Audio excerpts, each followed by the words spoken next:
Hey guys, this is Szymon from Ventilaid, and I'd like to tell you a little bit about some things you might want to know before you start trying to replicate the device. So basically, we're going to start from software toolbox. There are several things we are using because we have quite a few blocks of the design we have. So we have a mechanics, electronics, and 2 or 3, depending on how you count, blocks of software. It all comes together using Git. So this is version control tools, set of version control tools. You can use it through the terminal, you can use it through the web browser. I use it through terminal, so if you just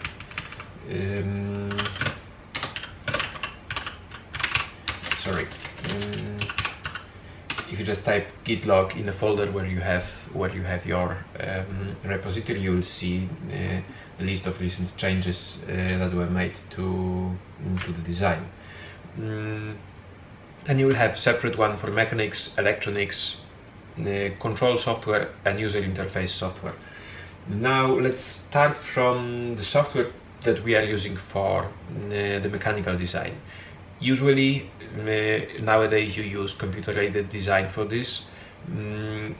Most often people pay loads of money or pay in some other way high prices for having some factory-made software.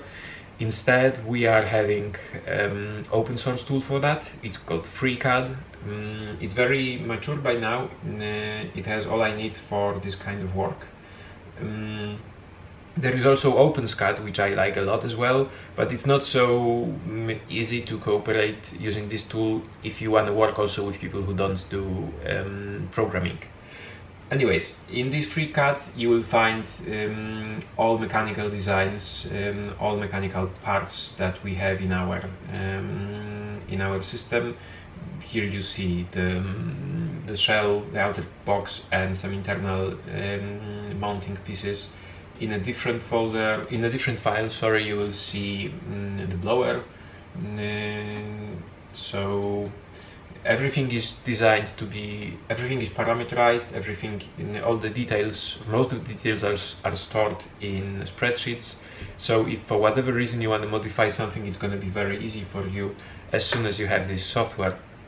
It's going to be especially important if you end up having different BLDC motors than we have. We are seeing recently that deliveries for these kind of parts are somehow, well, not so good, so you might want to modify the definitions of the motor.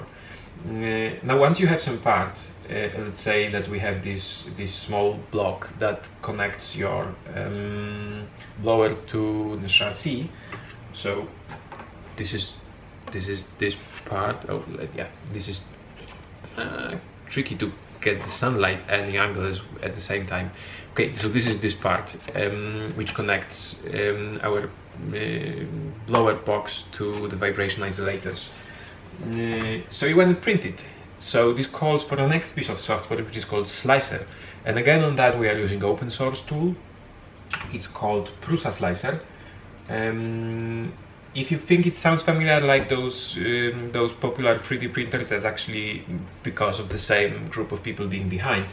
They took what is a very good slicer known as Slicer, and they redesigned it a little bit to make it more user-friendly. You can use it with any printers, not only Prusa printers.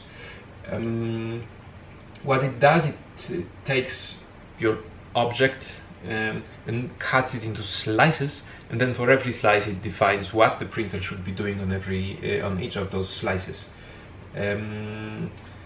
And yeah, it takes some getting used to to do that well, but I hope that you're going to do that, or you already know how to do that for your printer, because it is not only object dependent but also printer dependent on how you want to define the way your software is slicing.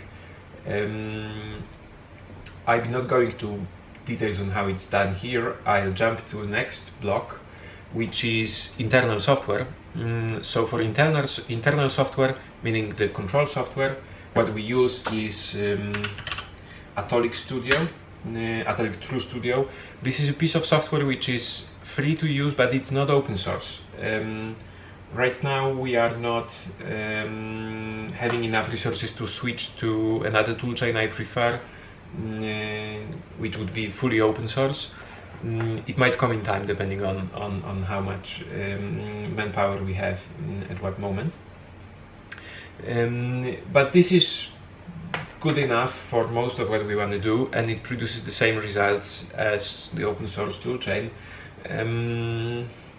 So it has all the definitions of how the data is collected and how it's processed and how to produce the outputs for the motor and all that stuff. And the software you're gonna create with that, or you're gonna download from us and use with that Atelier True Studio, you program that to the main CPU of our Ventilaid. It's going to be covered in more details in some other video. Now once you have it running, you have to have it running on something, or maybe let's start from some user interface. So as very commonly used in open source software, we have Qt doing most of the heavy lifting on the user interface. We don't use you don't need very many libraries for that. You don't have to download all of the stuff they have. It's only charts and serial port you're gonna need, and QML. So if you run it on a desktop, you will have this simple but very nice and robust set of windows that allow you to change all the parameters and also give you very nice low-level debug access if you want to be gathering the data for some post-processing for whatever curiosity reasons, or change some internal parameters that are defined in the software. This is the most useful tool for that. You could be running that on your PC. All you need is going to be some kind of serial connector, which you can buy very cheaply, or you can run it on the Raspberry Pi, which is, well, from that point of view, just a PC with this built in. And if we are talking about running on Raspberry, this is actually the nicest way you can have for using the device. In the front panel you can be having your LCD for a Raspberry, and then you will have a nice touch screen. But this brings me to another piece of software I'd like you to know about. Again, it's open source, and it's very handy whenever you have more than one computer that you want to work with at the same time. So basically the idea is that you might put your Raspberry directly inside your Ventilaid for a range of reasons, and if you don't have time to connect everything to this, you can just take it and connect as if you would be having it in front of you. I'm sorry. To the system running inside the Raspberry. I'm having some network issues, so I'm not going to be presenting this at this very moment. I'll give you a different video on that later on. But basically what it allows you is also allowing you to run the dedicated nice QML interface we have on Raspberry through the big screen you have here and through your keyboard here and the mouse. And yeah, then it leaves us just one remaining piece of software that we are using a lot, which is called Keycard. Now this is what you use for the electronics. Again, this is very good tool. I mean, there are very many people who are using that, even though they have loads of money to spend for the expensive software, they still keep on using this because it's simply better. It's one of the nicest examples of open source tools you can see around. So what you have in this Keycard, you can have your schematics, and you'll see that the schematics, I mean, there is a lot on those schematics, but if you try to dig in them, they are not so complicated in the idea that they have behind. And then you take those schematics and then you build the boards out of them. And the repository gonna come already with the definitions we also used for ordering the boards, because you can already order them populated. Now, Since we are talking about the electronics, let's say a few words about how the electronics is organized in Ventilaid and what you can do with it. So, to start with, you have several boards. Most important of them is your main board, which has the CPU and pressure sensors. Then you have the motor control board, which connects to the BLDC motor that runs the blower. And then you can connect some kind of a serial interface. So the nicest approach, but it's pretty expensive, is to use a Raspberry. You could also go for a cheap option and just use some serial to USB converter and use your laptop for that, or you can go for some cheaper CPUs and use them as an interface. So the interface board, the main board, and the motor board. And on the motor board, if you look closely, you will see that there is a tiny board sitting on top of that. This is actually what you buy. For those of you who already tried to play with BLDC motors, this is what we use to run our blower. You can, if you are brave, try to design your BLDC controller by yourself. It's actually a lot of fun, but it's very hard to achieve the results they have in the RC, I mean the remote controlled drones, quadrocopters and all that stuff, without paying a lot of money for parts. So you basically can go for what they use in those drones, in those quadrocopters. We are using BL Heli compatible controllers. There are very many of them, and we decided to go for this range, or for this group of controllers, because we saw that at some moments there were shortages in the market, and there still are some hiccups in the delivery if you want to have big number of some specific type. So you go for BL Heli. It doesn't have to be very powerful. It's probably going to be the smallest BL Heli you will find, because we usually run with something like 4 ampere or 7 at most, and usually they are designed to run at much higher, and the price is mostly dependent on that. And you're gonna have to solder that on top of the motor board. Now this place is pretty much compatible with most of the ones I've put my hands on, but since you might be expecting some issues with finding the exact specific, you just take any and then possibly just use some slightly longer pins to connect one to another. Now the reason why we decided to separate that on a different board is that we wanted to have slightly more expensive board to manufacture, more or less constant, so the main board, and the board that might require some changes if the BLDC controllers have even bigger problems with delivery. This would be the only one to be redesigned and rebuilt, and this is a few times cheaper to build than this one, because this is only 2 layers of copper, this is 4 layers of copper. As you see, there is quite a lot of unpopulated space on those boards.